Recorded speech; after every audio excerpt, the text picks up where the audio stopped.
SV9 ವಾರ್ತೆಗೆ ಸ್ವಾಗತ.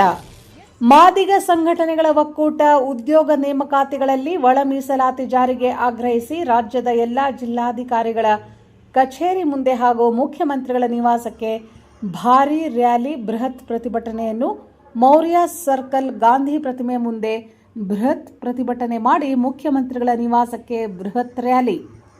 ಇದೇ ಸಂದರ್ಭದಲ್ಲಿ ದಲಿತ ಸಂಘರ್ಷ ಸಮಿತಿ ರಾಜ್ಯಾಧ್ಯಕ್ಷರು ಹಾಗೂ ಆರ್ಪಿಐಬಿ ರಾಷ್ಟ್ರೀಯ ಅಧ್ಯಕ್ಷರಾದ ದಾದಾ ಸಾಹೇಬ್ ಡಾಕ್ಟರ್ ಎನ್ ಮೂರ್ತಿರವರು, ಕರ್ನಾಟಕ ಮಾದಿಗ ದಂಡೋರ ರಾಜ್ಯಾಧ್ಯಕ್ಷರಾದ ಶಂಕರಪ್ಪನವರು, ವಿಶ್ವ ಜಾಂಬವ ಮಹಾಸಭಾ ರಾಜ್ಯಾಧ್ಯಕ್ಷ ಭೀಮರಾಜ್ ರವರು, ಮೂಲ ಮಾದಿಗ ಮೂವ್ಮೆಂಟ್ ರಾಜ್ಯಾಧ್ಯಕ್ಷರಾದ ಜೆಸಿ ಪ್ರಕಾಶ್ ರವರು, ಮಾದಿಗ ದಂಡೋರ ರಾಜ್ಯ ಉಪಾಧ್ಯಕ್ಷ ಕೈವಾರ ದೇವರಾಜ್ ರವರು, ಜೈ ಭೀಮಾ ಅಖಿಲ ಭಾರತ ದಲಿತ ಕ್ರಿಯಾ ಸಮಿತಿ ರಾಷ್ಟ್ರೀಯ ಅಧ್ಯಕ್ಷ ಬಿಆರ್ ಮುನಿರಾಜ್ ರವರು, ಬಹುಜನ ಚಳುವಳಿ ರಾಜ್ಯಾಧ್ಯಕ್ಷ ಕೃಷ್ಣಪ್ಪ ರವರು, ಕರ್ನಾಟಕ ಮಾದಿಗ ದಂಡೋರ ರಾಜ್ಯಾಧ್ಯಕ್ಷ ಎಂಸಿ ಶ್ರೀನಿವಾಸ್ ರವರು, ದಲಿತ ಸಂಘರ್ಷ ಸೇನೆ ಅಧ್ಯಕ್ಷರು ಲಿಂಗರಾಜು ರವರು, ಆದಿ ಜಾಂಬವ ಮಹಾಸಭಾ ಸಂಘಟನಾ ಕಾರ್ಯದರ್ಶಿ 6432 ಉದ್ಯೋಗಗಳನ್ನು ತುಂಬಿಕೊಳ್ಳಿರುವುದನ್ನು ವಿರೋಧ ಮಾಡಿ 50ಕ್ಕೂ ಹೆಚ್ಚು ರಾಜ್ಯ ಮಟ್ಟದ ಮಾದಿಗ ಮತ್ತು ಮಾದಿಗ ಉಪಜಾತಿಗಳ ಸಂಘಟನೆಗಳು ಒಟ್ಟಾಗಿ ಮಾದಿಗ ಸಂಘಟನೆಗಳ ಒಕ್ಕೂಟವನ್ನು ಮಾಡಿ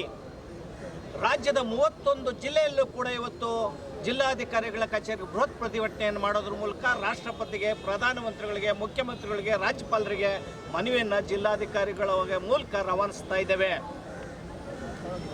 ಏನು ಒಳ ಮೀಸಲಾತಿಯನ್ನು ಜಾರಿ ಮಾಡೋದಕ್ಕೆ ಸುಪ್ರೀಂ ಕೋರ್ಟ್ ಆದೇಶ ಕೊಟ್ಟಿದೆ.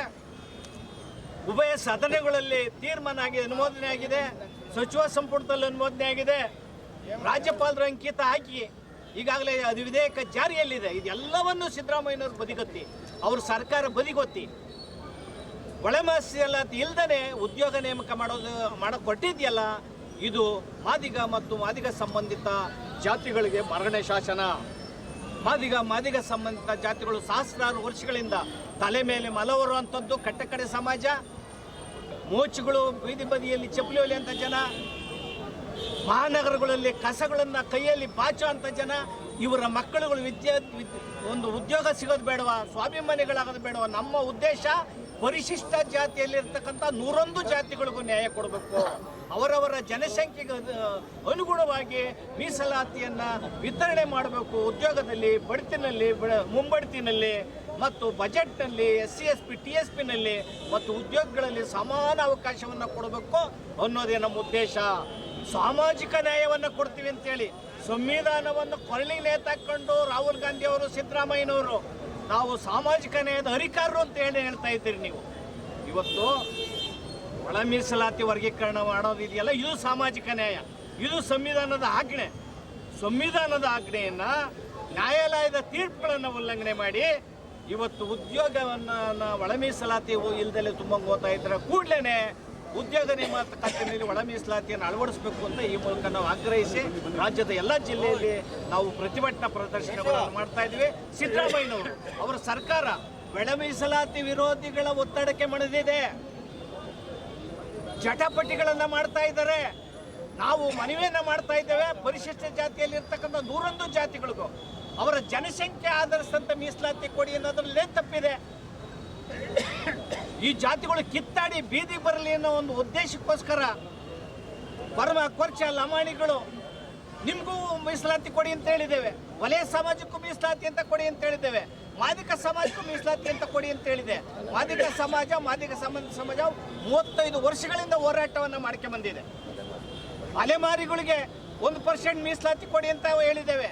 ಪಾಪ ತೀರ ಸಂಕಷ್ಟದಲ್ಲಿದ್ರಲ್ಲ ಅಲೆಮಾರಿಗಳು, ಅವ್ರಿಗೂ ಕೂಡ ಮೀಸಲಾತಿಯನ್ನು ಕೊಡದಂಗೆ ಯಾವ ಪುರುಷಾರ್ಥಕ್ಕೋಸ್ಕರ ಸರ್ಕಾರ ನಡೆಸ್ತಾ ಇದ್ದೀರ ನೀವು? ಈ ಬಡವರಿಗೆ ಈ ನ್ಯಾಯ ಕೊಡೋದಕ್ಕೆ ಸಮಾಜ ಯೋಚನೆಯನ್ನು ಮಾಡಬೇಕಾಗಿದೆ. ಸಾಮಾಜಿಕ ನ್ಯಾಯದ ಅಧಿಕಾರ, ನಾನು ಸಂವಿಧಾನದ ಜಾರಿ ಮಾಡ್ತೀನಿ ಅಂತ ಹೇಳಿದಂಥ ಸಿದ್ದರಾಮಯ್ಯವರು ಒತ್ತಡಕ್ಕೆ ಮಣಿದಿದ್ದಾರೆ.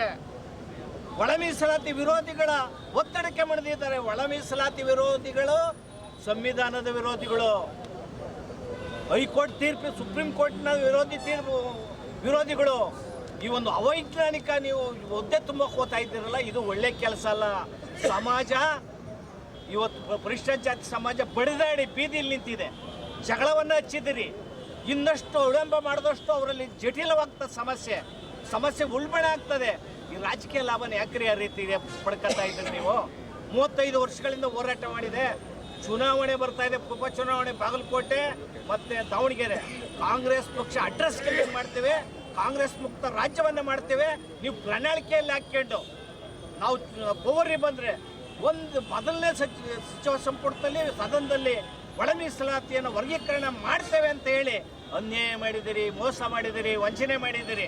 ಈಗ 27ನೇ ತಾರೀಕು ಸಚಿವ ಸಂಪುಟ, ವಿಶೇಷ ಸಚಿವ ಸಂಪುಟ ಪ್ರತ್ಯೇಕವಾಗಿ ಒಳ ಮೀಸಲಾತಿ ವಿಚಾರಕ್ಕೆ ಏನು ಹಾಕೊಂಡಿದ್ದೀರಿ? ನೀವು ಸೊಬ್ಬು ಬೇಡಬೇಡಿ, ಚುನಾವಣೆ ಕಾರಣ ಹೇಳ್ಬೇಡಿ, ಮುಂದೂಡೋದು ಇದೆಲ್ಲ ಮಾಡಿದರೆ ನಾವು ಈ ರಾಜ್ಯದಲ್ಲಿ ದೊಡ್ಡ ಅನಾಹುತ ಆಗ್ತದೆ. ಭೀಕರ ಹೋರಾಟವನ್ನು ಮಾಡ್ತೇವೆ, ಮಹಾ ಹೋರಾಟವನ್ನು ಮಾಡ್ತೇವೆ. ಇಂಥ ಒಂದು ಐತಿಹಾಸಿಕ ನಾಂದಿಗೆ ಹೋರಾಟಕ್ಕೆ ಕಾರಣೀಭೂತರಾದರೆ ಸಿದ್ದರಾಮಯ್ಯನವರು ಸರ್ಕಾರ, ಮೀಸಲಾತಿ ವಿರೋಧಿಗಳು ಕಾರಣ ಆಗ್ತೀರಿ ಅಂತ ಮಾತನ್ನು ಹೇಳೋದ್ರ ಮೂಲಕ ದಯಮಾಡಿ ಮಾನವೀಯತೆ ಇರೋರು ಈ ಒಳ ಮೀಸಲಾತಿಗೆ ಬೆಂಬಲ ಕೊಡಬೇಕು. ಮಾದಿಗ ಸಂಬಂಧಿತ ಈ ಹೋರಾಟದಲ್ಲಿ ಶಂಕರಪ್ಪನವರು, ಮಾದಿಗ ದಂಡೋರ, MRH ಕೇಶವಮೂರ್ತಿ ಅವರು, ಮುನ್ರಾಜು ಅವರು, ಮತ್ತು ಕೃಷ್ಣಪ್ಪನವರು, ಭೀಮರಾಜು ಅವರು, ಲಿಂಗರಾಜು ಅವರು, ಇನೇ ಗಂಗರಾಜು ಅವರು ಭಾಗವಹಿಸಿದ್ದಾರೆ. ಅವರೆಲ್ಲರೂ ಕೂಡ ನಾವು ಹೋರಾಟವನ್ನು ಕರ್ನಾಟಕ ರಾಜ್ಯ ಆದಿವಾಸಿ ಸಂಘದ ರಾಜ್ಯಾಧ್ಯಕ್ಷ. ಇವತ್ತು ಮಾದಿಗ ಸಂಘಟನೆಗಳ ಒಕ್ಕೂಟದ ಆಶಯದಲ್ಲಿ ನಾವು ಪಾದಯಾತ್ರೆ ಮೂಲಕ ನಾವು ಯಾವುದೇ ಕಾನೂನು ಉಲ್ಲಂಘಿಸ್ತಾ ಇಲ್ಲ. ಪಾದಯಾತ್ರೆ ಮೂಲಕ ನಿಧಾನವಾಗಿ ಸಮಾಧಾನವಾಗಿ ಮುಖ್ಯಮಂತ್ರಿಗಳಿಗೆ ಹೋಗಿ ನಾವು ಮನವಿ ಪತ್ರ ಸಲ್ಲಿಸ್ತೀವಿ. ಉದ್ದೇಶ ಏನು ಅಂತಂದರೆ ಒಳ ಮೀಸಲಾತಿ ಜಾರಿ ಆಗಬೇಕು ಅನ್ನೋದು ಒಂದೇ ಉದ್ದೇಶ. ಇವತ್ತೇನು 56,432 ಹುದ್ದೆಗಳನ್ನ ಸರ್ಕಾರ ಪ್ರಕಟಣೆ ಮಾಡಿದೆ, ಅದರಲ್ಲಿ ಒಳ ಮೀಸಲಾತಿ ಅಳವಡಿಸಿ ಆ ಒಂದು ಹುದ್ದೆಗಳನ್ನ ನೇಮಕಾತಿ ಮಾಡಬೇಕು ಅನ್ನುವಂಥ ಉದ್ದೇಶದಿಂದ ನಾವೆಲ್ಲರೂ ಕೂಡ ಇವತ್ತು ನೂರಾರು ಸಂಖ್ಯೆಯಲ್ಲಿ, ಸಾವಿರಾರು ಸಂಖ್ಯೆಯಲ್ಲಿ ಇಡೀ ರಾಜ್ಯದಲ್ಲಿ ನಾವು ಬಂದಿದ್ವಿ. ನಾವೆಲ್ಲರೂ ಕೂಡ ಪಾದಯಾತ್ರೆ ಮಾಡಿಕೊಂಡು ಮುಖ್ಯಮಂತ್ರಿಗಳು ಭೇಟಿ ಮಾಡಿಬಿಟ್ಟು ನಾವು ಮನವಿ ಪತ್ರ ಸಲ್ಲಿಸ್ತೀವಿ. ಬಂಧುಗಳೇ, ಮಾದಿಗ ಸಂಘಟನೆಗಳ ಒಕ್ಕೂಟ, ಮಾದಿಗ ದಂಡೋರ, MRHS, DSS, ಆದಿಜಾಂಬೋ ಸಂಘಗಳು ಎಲ್ಲರೂ ಸೇರಿ ರಾಜ್ಯಾದ್ಯಂತ 32 ಜಿಲ್ಲೆಗಳಲ್ಲೂ ಕೂಡ ಈ ಒಂದು ಪ್ರತಿಭಟನೆನ ಮಾಡ್ತಾ ಸರ್ಕಾರಕ್ಕೆ ಎಚ್ಚರಿಕೆಯನ್ನು ಕೊಡ್ತಾ ಇದ್ದೀವಿ. ಆಗಸ್ಟ್ 1ರಿಂದ 2024ರಿಂದ ಸುಪ್ರೀಂ ಕೋರ್ಟ್ ಆದೇಶ ಏನಿದೆ ಅದನ್ನು ನೀವು ಜಾರಿ ಮಾಡಿಲ್ಲ. ಸುಪ್ರೀಂ ಕೋರ್ಟ್ಗೆ ಅಗೌರವವನ್ನು ತೋರಿಸ್ತಾ ಇದ್ದೀರ ನೀವು ಸರ್ಕಾರದವರು. ಸುಪ್ರೀಂ ಕೋರ್ಟ್ನ ಆದೇಶಗಳನ್ನು ಉಲ್ಲಂಘನೆ ಮಾಡ್ತಾ ಇದ್ದೀರಾ, ಆಯಿತಾ? ಅದನ್ನು ಉಲ್ಲಂಘನೆ ಮಾಡೋದ್ರ ಮೂಲಕ ನೀವೇ ಅಲೆಮಾರಿಗಳು ಕೋರ್ಟ್ಗೆ ಹೋಗಂಗೆ ಮಾಡಿರೋದು, ನೀವೇ 50% ಮಾತ್ರ ಕೊಡಬೇಕು ಅನ್ನಂಗೆ ಮಾಡಿರೋದು ನೀವೇನೆ. ಎಲ್ಲ ಈ ಸರ್ಕಾರ ಬೇಕಂತಲೇ ಕುತಂತ್ರಗಳನ್ನು ಹುಟ್ಟಾಕುತ್ತಾ 2 ವರ್ಷದಿಂದ ವಿಳಂಬ ಮಾಡ್ತಾ ಇದೆ. 56,432 ಹುದ್ದೆಗಳನ್ನು ಒಳ ಮೀಸಲಾತಿ ಅಳವಡಿಸಿ ಮಾಡಬೇಕು ಅನ್ನೋದನ್ನ ಆದೇಶವನ್ನು ಇವತ್ತೇ ನೀವು ಹೊರಡಿಸ್ರಿ, ಆಯಿತಾ? ಆಮೇಲೆ ಒಳ ಮೀಸಲಾತಿನ ಜಾರಿ ಮಾಡಿರಿ 15%ಅಲ್ಲಿ, ಆವಾಗ ನಾವು ನಿಮ್ಮ ಒಪ್ಕೊತೀವಿ. ಇಲ್ಲಾಂದರೆ ನೀವು ಕಾಂಗ್ರೆಸ್ ಪಕ್ಷದ ಸರ್ಕಾರ, ಸಂವಿಧಾನ ವಿರೋಧಿ ಸರ್ಕಾರ, ಸುಪ್ರೀಂ ಕೋರ್ಟ್ ವಿರೋಧಿ ಸರ್ಕಾರ, ಕಾನೂನನ್ನ ಉಲ್ಲಂಘನೆ ಮಾಡ್ತಕ್ಕಂಥ ಸರ್ಕಾರ. It is not Congress party, it is a casteist party, ಜಾತಿವಾದಿ ಪಕ್ಷ ಅದು, ಆಯಿತಾ? ಬಲಹೀನರನ್ನು ತುಳಿಯುವಂಥ ಪಕ್ಷ ಕಾಂಗ್ರೆಸ್ ಪಕ್ಷ. ರಾಹುಲ್ ಗಾಂಧಿ ಅವರು ಸುಮ್ಮನೆ ಫೇಕು, ಅವರು ಎಲ್ಲೋ ಒಂದು ಕಡೆ ಚೂತ್ರದ ಗೊಂಬೆ ಥರ ಆಡ್ತವ್ರೆ ರಾಹುಲ್ ಗಾಂಧಿಯವರು. Is against the constitution Rahul Gandhi. ನಾವು ಹೇಳ್ತಾ ಇದ್ದೀವಿ, ಮುಂದಿನ ದಿನಗಳಲ್ಲಿ ನಾವು ಈಗ ಬಂದಿರತಕ್ಕಂಥ ಚುನಾವಣೆಗಳು ಏನಿದಾವೋ, ಬಾಗಲಕೋಟೆ ಮತ್ತು ದಾವಣಗೆರೆ ಚುನಾವಣೆಗಳಲ್ಲಿ ನಾವು ಕಾಂಗ್ರೆಸ್ ಪಕ್ಷವನ್ನು ಸೋಲಿಸುವಂಥ ನಿರ್ಣಯ ಕೈಗೊಳ್ಳಬೇಕಾಗುತ್ತೆ ನಾವೆಲ್ಲರೂ ಸೇರಿ.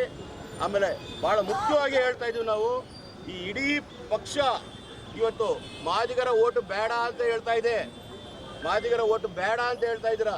ಇವತ್ತು ಮುಂದೆ ಬರ್ತಕ್ಕಂಥ 27ನೇ ತಾರೀಕು ವಿಶೇಷ ಕ್ಯಾಬಿನೆಟನ್ನು ಕೂಡ ಮುಂದಾಕೋದಕ್ಕೆ ಹುನ್ನಾರವನ್ನು ನಡೆಸಿದ್ದೀರಾ, ನಮ್ಗೆ ಗೊತ್ತಾಗಿದೆ.